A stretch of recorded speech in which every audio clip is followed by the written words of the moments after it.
धर्म स्नेही बंधुओं, एक मकान बनाते हैं तो कुछ समय के बाद मेंटेनेंस शुरू हो जाती है ना। कुछ समय बाद रोज़ रोज़ मेंटेनेंस होती कि नहीं होती। झाड़ू और पोंछा क्या है? मेंटेनेंस है। घर की सफाई क्या है? मेंटेनेंस है ना। गाड़ी खरीदते हो, मेंटेनेंस शुरू हो जाती है। जन्म होता है तो शरीर की मेंटेनेंस शुरू हो जाती है। कभी पेट खराब हो गया, कभी सिर में दर्द हो गया, कभी जुकाम हो गया, कभी खांसी हो गई, कभी गला खराब हो गया, कभी पैर में दर्द हो गया, कभी चोट लग गई। मेंटेनेंस। दवाई क्या है? मेंटेनेंस है ना। तो शरीर को भी मेंटेनेंस चाहिए। तो संसार में कोई भी चीज़ है बिना मेंटेनेंस के ठीक नहीं रह सकती है, और मेंटेनेंस करने के बाद भी एक दिन खत्म हो जाती है। बुढ़ापा आता है, कितनी मेंटेनेंस कर लो, आयु कर्म खत्म होगा, मेंटेनेंस काम आने वाली नहीं है, एक दिन जाना पड़ेगा। मेंटेनेंस जब तक उसकी लाइफ है तब तक कर लो, लाइफ खत्म होने के बाद मेंटेनेंस की भी फिर आवश्यकता नहीं, फिर तो खत्म ही होगी। इतने सारे जो किले हैं, इतने सारे जो महल खड़े हैं आज भी दिख रहे हैं, कभी कैसे रहे होंगे जबकि पत्थर के बनाए हैं। फिर भी एक लाइफ है, हर चीज़ की एक समय है। उस समय सीमा के बाद कहीं ना कहीं उसका अंत होता ही है। लेकिन एक चीज ऐसी है जहां मेंटेनेंस की जरूरत नहीं है।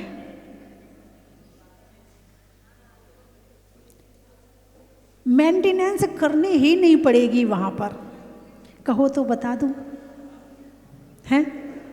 क्योंकि इस शरीर में आए मेंटेनेंस से चला रहे हैं। ये दवाई खाओ, वो दवाई खाओ, वो दवाई खाओ, सुबह ये वाली खानी है, फिर सिर की खानी है, फिर पेट की खानी है, फिर बीपी की खानी है, फिर शुगर की खानी है, हार्ट की खानी है, दर्द की खानी है, नस की खानी है, इसकी खानी है, उसकी दवाई कर कर के शरीर को हम अंदर से मेंटेनेंस करते हैं। और ऊपर का मेंटेनेंस, रोज़ नहाते हैं, रोज़ आईना देख के बाल बनाते हैं, रोज़ क्रीम पाउडर लगा के उसका मेंटेनेंस करते हैं। सर्दी आ गई है तो तेल चाहिए हाथ पाँव में लगाने के लिए। मॉडर्न लोग हैं तो क्या लगाते हैं लोशन। ना, लोशन जो मॉडर्न लोग हैं वो लोशन के नाम से लगाते हैं। हमारे पुराने लोग हैं वो सीधे तेल लगा लेते हैं। तुम्हें क्रीम चाहिए, उनका तेल से काम चल जाता। शरीर को चिकनाई चाहिए, चाहे वो तेल की हो अथवा लोशन की हो। ठीक है, ये मेंटेनेंस ऊपर का है। ऊपर की बीमारी हो जाए तो फिर और ज़्यादा मेंटेनेंस करना पड़ता है। तो इस तरह से बिना मेंटेनेंस के एक दिन भी नहीं निकलता है, एक दिन भी। लेकिन एक जगह ऐसी है जहां आत्मा को मेंटेनेंस की जरूरत नहीं पड़ती है। रही है अनंतानंत काल यथा तथा शिव परिणय। कहाँ की लाइनें हैं? कहाँ की लाइनें हैं? 6 ढाला की। कौन सी ढाल की? 6वीं ढाल की। जब एक आत्मा समस्त कर्मों का नाश करके परमात्मा बन जाती है तब वो मोक्ष में चली जाती है, और वहाँ यथा तथा जैसी है वैसी रहती है। अब उसमें मेंटेनेंस की ज़रूरत नहीं है। अब वो शुद्ध हो गई है, जो शुद्ध चीज़ है, और ऐसी शुद्ध है जैसे गाय ने घास खाई। ठीक है, अब घास का क्या बन गया? दूध बन गया। दूध निकाला, दूध का अब दूध कितनी देर में खराब हो जाएगा? घंटा, 2 घंटा। गर्मी हुई तो और जल्दी, सर्दी हुई तो थोड़ा देर से खराब होगा, लेकिन खराब होगा, ये गारंटी है। ठीक है ना?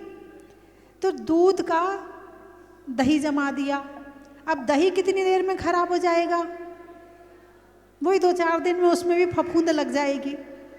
ठीक है? अब दही का मक्खन बना दिया, अब मक्खन कितनी देर में खराब हो जाएगा? बोलिए ना, वो और जल्दी खराब हो जाएगा। सबसे जल्दी मक्खन खराब होता है। ठीक है? अब इसके बाद में मक्खन का घी बना दिया, अब घी कितनी देर में खराब होगा? घी कितनी देर में खराब होगा? अब नहीं होगा, अब नहीं होगा। अब तो उसे 1-2 साल अच्छे से रख लो, खराब ही नहीं होगा। बस ऐसे ही हमारी आत्मा है। जब तक पानी की संगति थी तो खराब होने के चांस थे। दूध में पानी है, दही में भी नमी तो है ही ना, और मक्खन में भी नमी है। तो जहाँ नमी है वहाँ कमी है, जहाँ नमी है वहाँ कमी है। और जैसे ही नमी खत्म हुई और उसका शुद्ध रूप आया, घी दूध में भी था, घी दही में भी था, घी मक्खन में भी था, लेकिन खराब हो गया। लेकिन जैसे ही अपने शुद्ध रूप में आया, अब खराब नहीं होगा। ठीक ऐसे ही हमारी आत्मा जब कर्मों के साथ में रहती है, तो जो काम दूध के साथ हो रहा है, जो काम मक्खन के साथ हो रहा है, जो काम दही के साथ हो रहा है, वो काम होता है मेंटेनेंस। बस संभालते रहो, संभालते रहो, उसके बाद भी वो खराब हो जाएगा, उसके बाद भी वो बेकार हो जाएगा। लेकिन जैसे ही वो उसमें से जो घी था वो घी शुद्ध हुआ, अब उसे मेंटेनेंस की ज़रूरत नहीं है। ऐसे ही जब तक हमारी आत्मा कर्मों के साथ में है, तब तक दुख पाती है, तब तक परेशान होती है, तब तक संसार के चक्कर लगाती है, तब तक चारों गति में भ्रमण करती है और उस मोह के द्वारा खुद को छोड़कर सबको अपना समझती है। क्या? दिया तले अंधेरा। रोशनी तो है, दिए में रोशनी है कि नहीं है, लेकिन दिए के नीचे देखो, क्या? अंधेरा है। और ठीक ऐसी घटना अपने साथ घट रही है। हमारे अंदर बहुत ज्ञान है, बहुत ज्ञान है, लेकिन हम ढूंढ रहे हैं बाहर। और जब ये ज्ञान अंदर ढूंढेंगे तो बिना पढ़े लिखों को भी ज्ञान हो जाएगा। लोग सोचते हैं पढ़ने से ज्ञान होता है। किससे? पढ़ने से। तो स्कूल कॉलेज की भरमार हो गई, कोचिंग की भरमार हो गई, तो ज्ञान का मतलब सुख। क्या? ज्ञान आएगा तो क्या आएगा? बोलिए ना, सुख आएगा। लेकिन यहाँ जितना ज्ञान बढ़ रहा है उतना डिप्रेशन बढ़ रहा है, जितना ज्ञान बढ़ रहा है उतनी टेंशन बढ़ रही है, जितना ज्ञान बढ़ रहा है उतनी एंजाइटी बढ़ रही है, जितना ज्ञान बढ़ रहा है उतनी बीमारियां बढ़ रही हैं। तो बीमारी बढ़ने का मतलब है दुख, बीमारी बढ़ने का मतलब है दुख। तो ज्ञान तो बढ़ गया, होशियार तो हो गए, लेकिन होशियार खुद के लिए नहीं हुए, दूसरों के लिए। अच्छा इंजीनियर बन गया, तो अच्छा इंजीनियर किसके लिए बना? किसके लिए बना? दूसरों के लिए। अच्छा डॉक्टर बन गया, किसके लिए? दूसरों के लिए। अच्छा मंत्री बन गया, किसके लिए? दूसरों के लिए। अपने लिए क्या किया? और जितना दूसरे में जाते जाएंगे उतना दुख बढ़ते जाएगा, और जितना अपने में आते जाएंगे उतना सुख बढ़ते जाएगा। तो आज योग्यता बढ़ रही है, क्वालिटी बढ़ रही है, लेकिन साथ साथ दुख भी बढ़ रहा है। तो कारण खोजो कि ज्ञान बढ़ने के साथ दुख क्यों बढ़ रहा है? जबकि ज्ञान आता है तो सुख आता है। क्या? ज्ञान आएगा तो सुख आएगा, लेकिन यहाँ तो उल्टा हो रहा है। आजकल की पीढ़ी देखो कितनी आत्महत्या कर रही है। पहले इतने के लोग आत्महत्या नहीं करते थे। पहले के लोग इतने पढ़े लिखे नहीं होते थे, लेकिन उनके अंदर जीवन जीने की कला, तरीका, धैर्य, मर्यादा और धर्म उनके साथ होता था। और आज भी आप देखो, जितना ये धर्म चला रहे हैं, अभी भी हमारे पुराने लोग हैं। अभी हमारी हस्तिनापुर की कमेटी आई, आप देखो इनकी तरफ, उम्र देखो, 60 के तो होंगे ना, 60 प्लस हैं। आज भी जो धर्म के प्रति समर्पित हैं वो भी अभी 60 प्लस ही मिल रहे हैं, 40 प्लस मिल रहे हैं। इससे छोटे जितने हैं वो पर्यटक हैं। पर्यटक जानते हो? भ्रमणशील, घूमने वाले, सुंदरता प्रिय, काम करने वाले नहीं। काम तो अच्छा इंजीनियर बन जाएगा, काम कर लेगा, डॉक्टर बन जाएगा, काम कर लेगा, मगर समाज में और धर्म में काम करने का हो तो भाई देखो, ये हम लोगों से नहीं होगा, ये तो आप संभालो। तीर्थ क्षेत्र की रक्षा करना है, वो तो हम तो हो आए, शिखर जी हो आए, हस्तिनापुर हो आए, हम तो जहाजपुर हो आए। घूमने वाले क्या, हाँ, गुल्लक में पैसे डाल देंगे, ज़्यादा हुआ थोड़ा सा और धर्म, किसी ने कहा अभिषेक कर ले, माँ ने कहा बेटा अभिषेक कर ले, अभिषेक, तो चलो तुम कह रही हो तो कर लेते हैं। लेकिन जो वास्तव में ज्ञान होने के बाद में जो धर्म होता है उसकी क्वालिटी अलग होती है, और वो आज हमारे बच्चों के पास नहीं है। क्यों नहीं है? क्योंकि उनके पास ज्ञान नहीं है। अभी सुनील जी से चर्चा हो रही थी, बोले माता जी ऐसी कोई मतलब किताब होनी चाहिए, ऐसा कुछ होना चाहिए कि जिसमें बच्चों को ज्ञान मिले। बहुत सारे प्रश्न ऐसे, बोले बहुत सारी चीज़ें हमें ही नहीं पता थी, जब पढ़ा तब पता चला। मैंने कहा आप प्रश्न लिखो, उत्तर मैं लिखूंगी, और उस किताब का नाम ही रख देंगे युवाओं के लिए, ताकि वो अपनी चीज लेकर उठा के पढ़ेंगे तो सही है। तो रही हैं अनंतानंत काल, यथा तथा शिव प्रणये, यथा तथा। आज मोक्ष को जानते नहीं हैं, इसलिए पाने का प्रयास नहीं करते। क्रिकेटर को जानते हो, हीरो हीरोइन को जानते हो, संतों को जानते हो? अरे बोलिए ना, जानते हो क्या? देखना और जानना दोनों में अंतर है। देखना काम दर्शन और जानना काम ज्ञान। ज्ञान है तो देखने में क्वालिटी है, नहीं तो देखने के लिए तो मच्छर भी देख रहा है, मच्छर के पास भी आंखें हैं। मात्र आंखों से नहीं देखा जाता, आत्मा से देखा जाता है, और आत्मा से तब देखोगे जब ज्ञान होगा। मोक्ष क्या है आपसे ही पूछ लिया जाए कि मोक्ष क्या है, क्या होता है वहां पर, आप ही नहीं बता पाओगे। और जब हमें मोक्ष का सुख ही नहीं पता है तो हम पाने का प्रयास क्यों करेंगे? हम धर्म क्यों करेंगे? हमारे धर्म करने में क्वालिटी आएगी क्यों? हम भगवान को ही नहीं जानते हैं तो धर्म करने में क्वालिटी आएगी नहीं। तो रही हैं अनंतानंत काल, कब तक रहेंगे भगवान वहां पर? अनंत अनंत, जिसका कोई अंत है ही नहीं, इसका मतलब हमेशा। यथा तथा, कैसे रहेंगे? जैसे हैं वैसे रहेंगे। आप बचपन में कैसे लगते थे? बोलिए ना, आपकी शक्ल कैसी थी बचपन में? फिर युवा हुए तो शक्ल कैसी थी? फिर उम्र और बड़ी हुई तो शक्ल कैसी है? चेंज आया कि नहीं आया? अरे बोलिए ना, आया ना चेंज? ये चेंज किस में है? आत्मा में या शरीर में? शरीर में।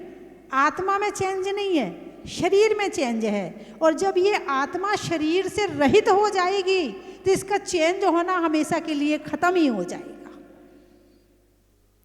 शरीर के चेंज को हम अपना चेंज मानते हैं, शरीर के बचपन को हम अपना बचपन मानते हैं, शरीर की जवानी को हम अपनी जवानी मानते हैं, और शरीर के बुढ़ापा को हम अपना बुढ़ापा मानते हैं, और शरीर की बीमारी को, जबकि दोनों अलग हैं, बिल्कुल अलग हैं। जैसे दूध अलग है, पानी अलग है, दूध में पानी मिला दो अलग नहीं दिखेगा, ऐसे शरीर में आत्मा अलग दिख नहीं रही है मगर है। तार में करंट अलग दिखता नहीं है। अलग से दिखता है क्या? भाई कोई तार जा रहा है, बीच में खुला है, तो क्या बता सकते उसमें करंट है या नहीं है? कैसे पता चलेगा?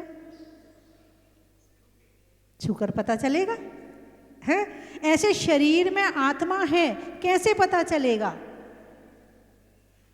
उसकी चेतना से, उसकी जागृति से, उसके ज्ञान से, उसके दर्शन से पता चलेगा कि शरीर में आत्मा है। और शरीर में आत्मा है तभी तक इस शरीर की कीमत है। जिस दिन इस शरीर में से आत्मा निकल जाए और शाम को यदि 4 बजे नमो सिद्धारम हो जाए तो लोग क्या कहेंगे? अभी 2 घंटे हैं,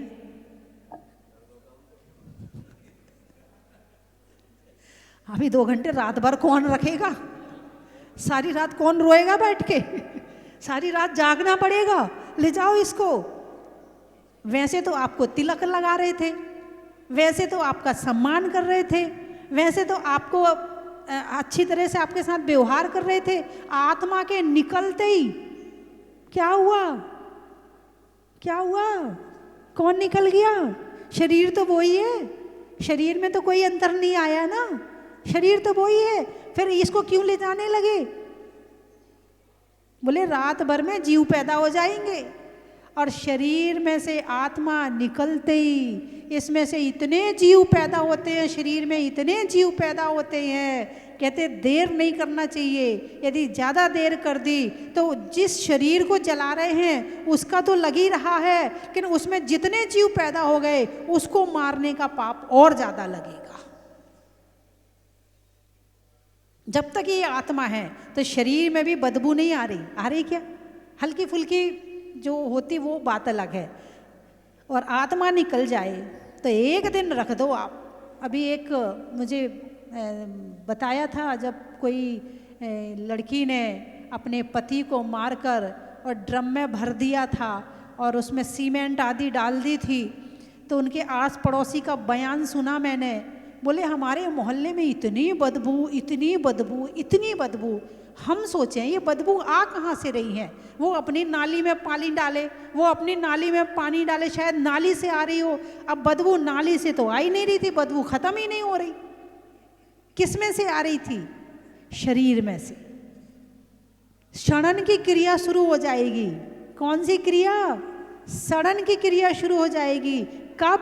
जब इस शरीर में से आत्मा निकल जाएगी। वहां बैठना मुश्किल हो जाता है। फिर तो ये शरीर है, तो कीमत किसकी है? शरीर की या आत्मा की? अरे बोलिए ना, आत्मा की। तुम सजाते किसको हो? 24 घंटे किसके लिए काम करते हो?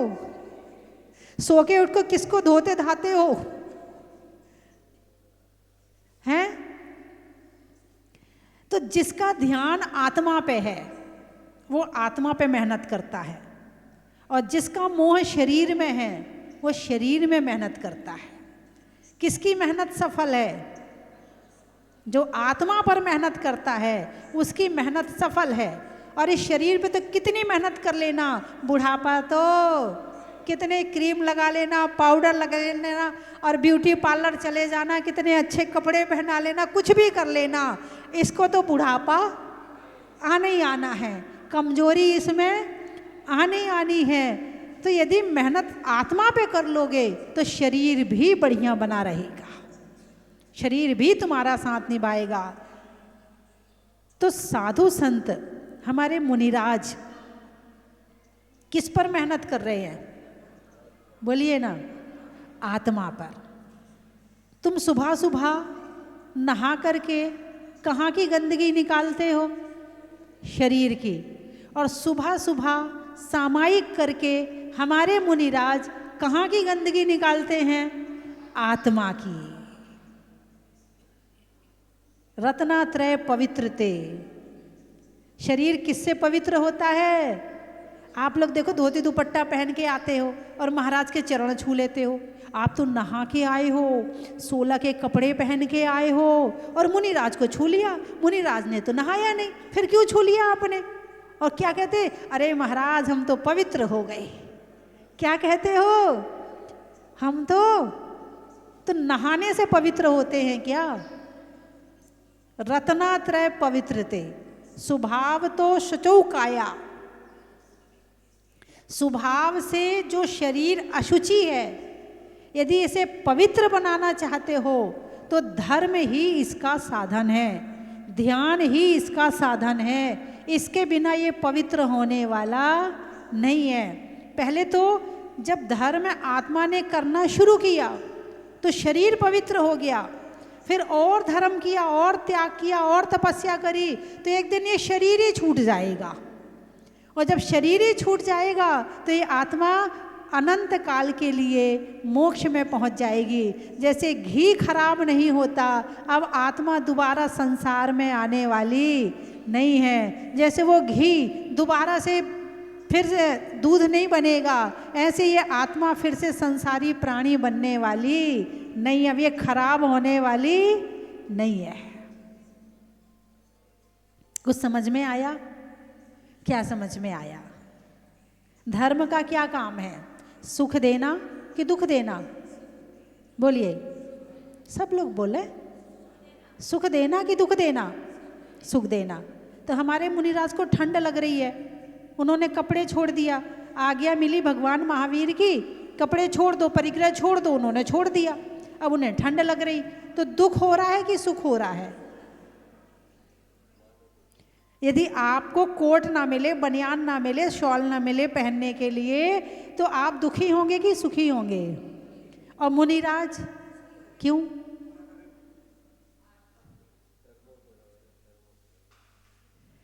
विपरीत परिस्थिति मिलने के बाद में मन शांत रहे, इसका नाम है धर्म।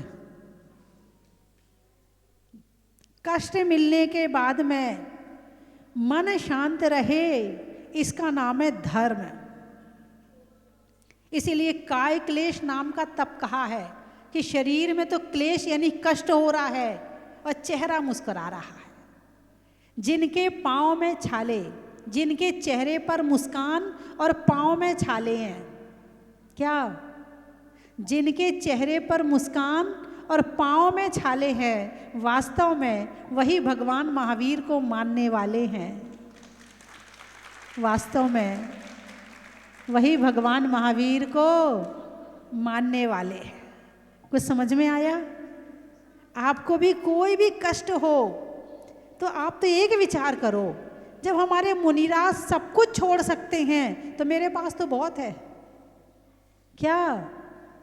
इनने तो छोड़ ही दिया, त्याग कर दिया, लेकिन काम चलाने लायक है ना मेरे पास में, सारा दुख भाग जाएगा। क्योंकि दुख यहाँ से है और सुख कहाँ से है? सोच से दुख और सोच से सुख। एक व्यक्ति था, बहुत पुरानी बात है, उसके पास 10,000 रुपये थे। पहले 1000 पति होना बहुत बड़ी बात मानी जाती थी। क्या? अब तो करोड़पति होना भी बड़ी बात नहीं है, पहले 1000 पति होना बहुत बड़ी बात मानी जाती। तो उनके पास में 10,000 रुपये थे। फिर उनका व्यापार, वो बहुत खुश थे, सबके सामने बड़ा सिर ऊंचा करते थे, मेरे पास 10,000 है, मेरे पास 10,000 है। इत्तेफाक से व्यापार उनका और बढ़ा तो 1 लाख हो गया उनके पास, वो लखपति हो गए। अब लखपति हो गए, अब तो क्या पूछना है। अब उसके बाद में व्यापार में घाटा पड़ गया 90,000 का। अब बचे कितने? 10,000। अब वो सुखी हैं कि दुखी हैं? क्या? पहले 10,000 में सुखी थे, अब 10,000 अभी भी हैं मगर दुखी हैं। तो दुख कहाँ से है? यहाँ से। गाने में सुर का, नृत्य में नूपुर का, और तीर्थ क्षेत्रों में हस्तिनापुर का, ट्रेन में टीटी का, घर में बेटी का, और आज यहाँ आने में हस्तिनापुर की कमेटी का, नदी में नाव का, शरीर में पाँव का, और आने वालों में गुड़गांव का, वृक्षों में बट का, हरिद्वार में मठ का, और आने वालों में मेरठ का। त्रियंचों में बिल्ली का, डंडा में गिल्ली का और आने वालों में दिल्ली का। और कहाँ से आए हैं? सहारनपुर। रिश्तों में ससुर का, देवों में असुर का और आने वालों में सहारनपुर का। रांची। चिड़िया में चीची का, फलों में लीची का और आने वालों में रांची का। रूप नारायणपुर, ये बस्तर में है क्या? बंगाल में है, अच्छा। दाल में मसूर का, होने में मशहूर का और आने वालों में रूप नारायणपुर का। उज्जैन। चेहरे में नैन का, बोलने में बैन का और आने वालों में उज्जैन का। पानी में मगर का, चलने में डगर का और आने वालों में सूर्यनगर का। बड़ौत। इंदौर। आम की बौर का, नेता में दौर का और आने वालों में इंदौर का। खातेगांव। सुधरने में भाव का, होने में अच्छे स्वभाव का और आने वालों में खाते खाते गांव का। सागर। शैली में नागर का, पानी में गागर का और आने वालों में सागर का। दाहोद। होने में बोध का, बच्चे के लिए माँ की गोद का और आने वालों में दाहोद का।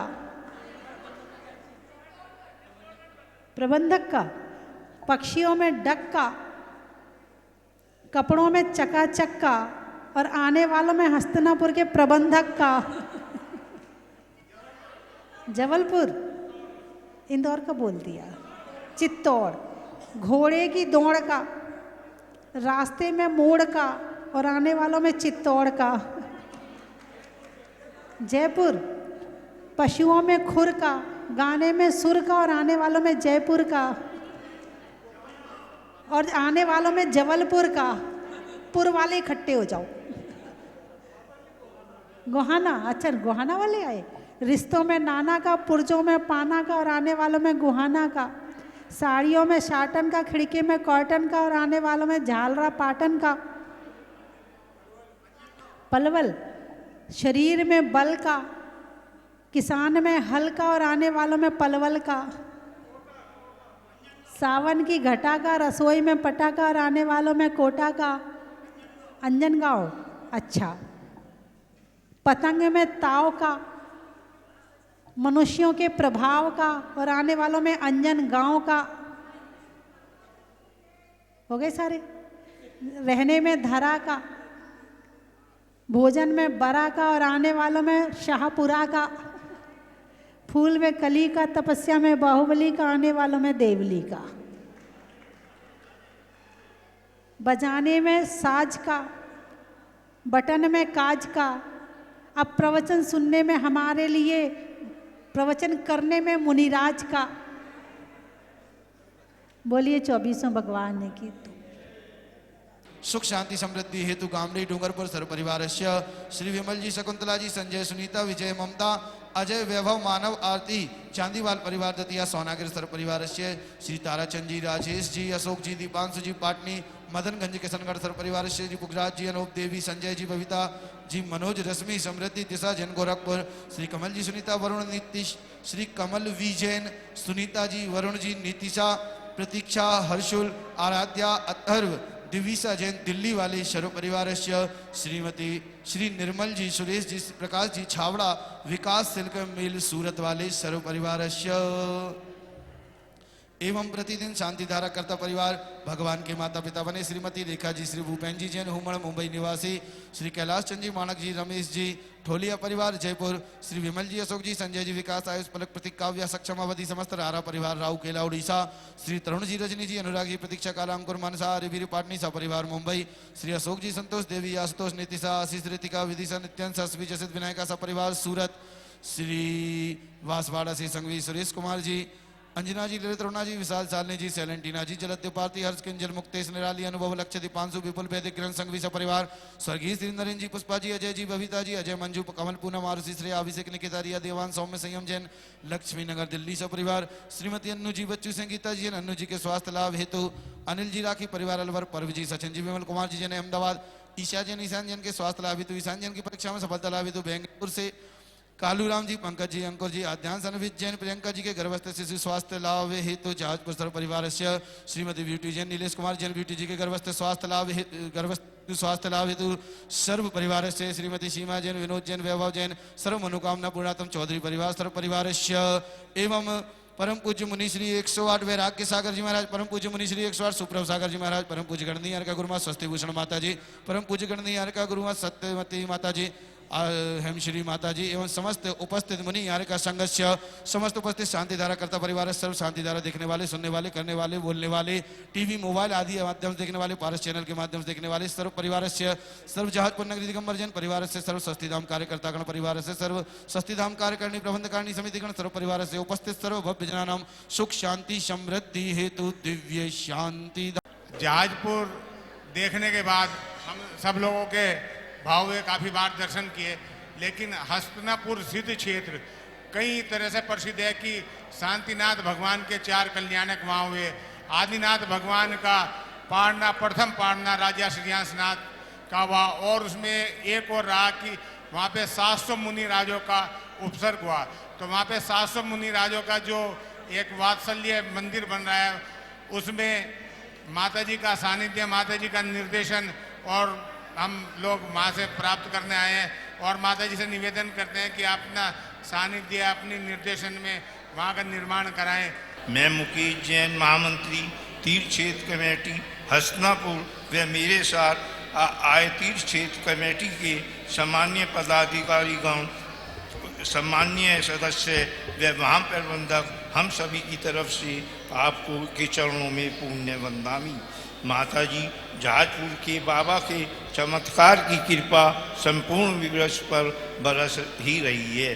सद्गुरु माँ अपने भी अलौकिक आकर्षित दिव्य भव्य मंदिर का निर्माण कराकर चमत्कार ही किया है।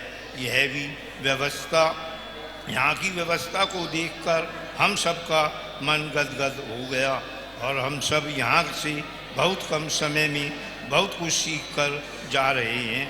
हम भी आपका अनुसरण करने की पूरी कोशिश करेंगे।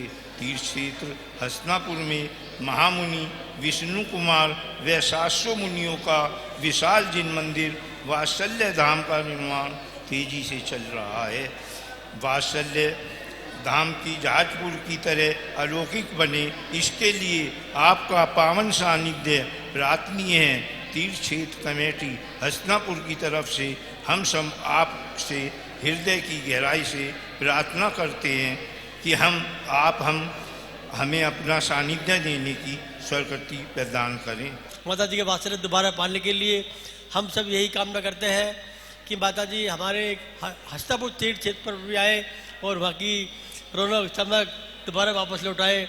एक बार जरूर माता जी के निवेदन चरणों में निवेदन है कि हस्तिनापुर के दर्शन के लिए अवश्य पधारे। जय मुनि सुव्रतनाथ, जय मुनि सुव्रतनाथ, जय मुनि सुव्रतनाथ, जय मुनि सुव्रतनाथ।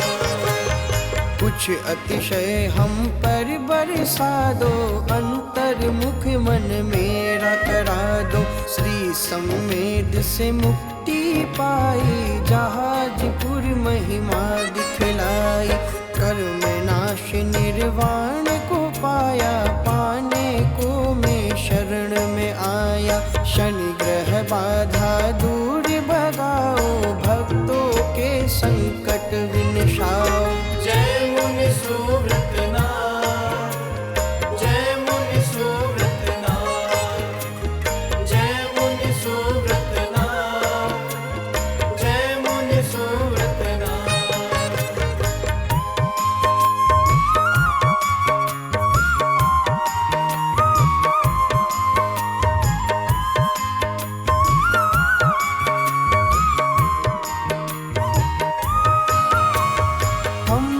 भक्त तुम्हारे स्वामी, तुम हो सबके अंतर्यामी।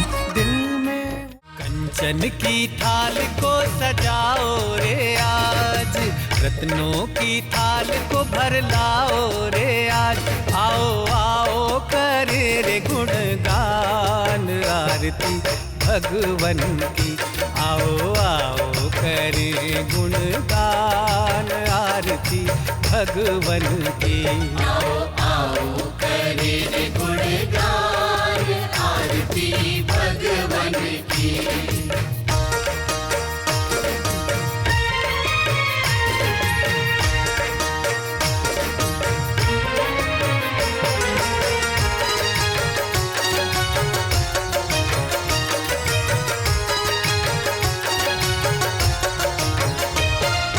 पिता सुमित्र के राज दुलारे, माँ पद्मा जी के नैनों के तारे। पिता सुमित्र के राज दुलारे, माँ पद्मा जी के नैनों के तारे। राजगृही में जन्म लियो आप, राजगृही में जन्म लियो आप। आओ आओ मनाए खुशी आज आरती भगवन की। आओ आओ करें गुणगान आरती भगवन की। आओ आओ करें गुणगान आरती भगवन की।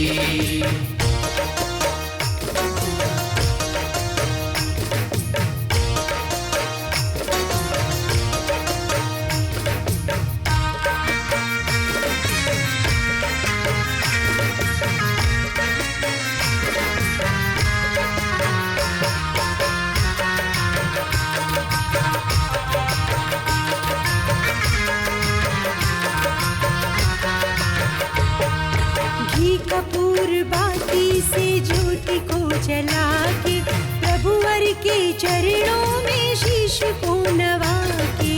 घी कपूर बाती से ज्योति को जला के, प्रभुवर के चरणों में शीश को नवा के। प्रभुवर की आरती में झूम झूम के, प्रभुवर की आरती में झूम झूम के।